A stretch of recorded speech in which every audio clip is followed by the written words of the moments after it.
এই গরমের মধ্যে অত্যন্ত সুন্দর একটা রেসিপি। এটা হচ্ছে আপনার আমের জুস, কাঁচা আম এবং পাকা আম। আমি কাঁচা আম আর পাকা আম একসাথে করে নিয়েছি।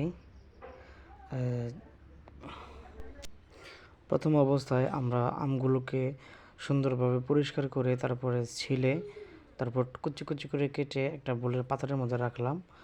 আপনারা দেখছেন আমি আম কুচি কুচিভাবে করতে হয় সেরকম দেখাচ্ছি। তারপরে একটা পানি দিয়ে ধুয়ে আবার কুচি কুচি আমগুলো ভালোভাবে পরিষ্কার করতে হবে।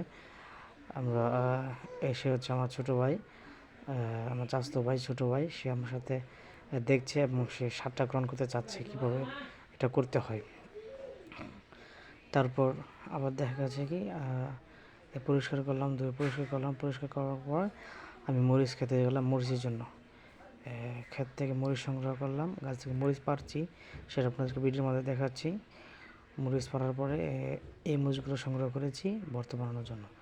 এটা হচ্ছে ব্লেন্ডারে দিয়ে তারপর আমরা এই মরিচগুলোকে আম এবং সব কিছু একত্রিত করে ব্লেন্ডারে দিলাম। ব্লেন্ডার করার পর ব্লেন্ডার কালারটা এরকম আসছে।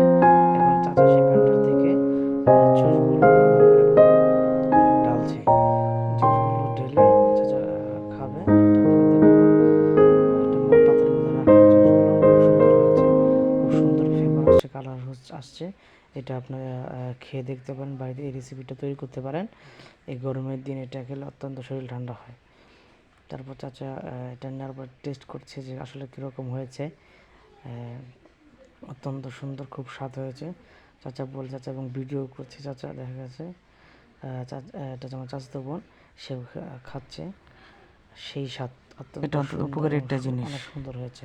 সবাই বেশি বেশি করে শেয়ার করবেন, পাশে থাকবেন, আর নতুন নতুন রেসিপি লাগলে আমাদেরকে কমেন্টের মাধ্যমে জানাবেন।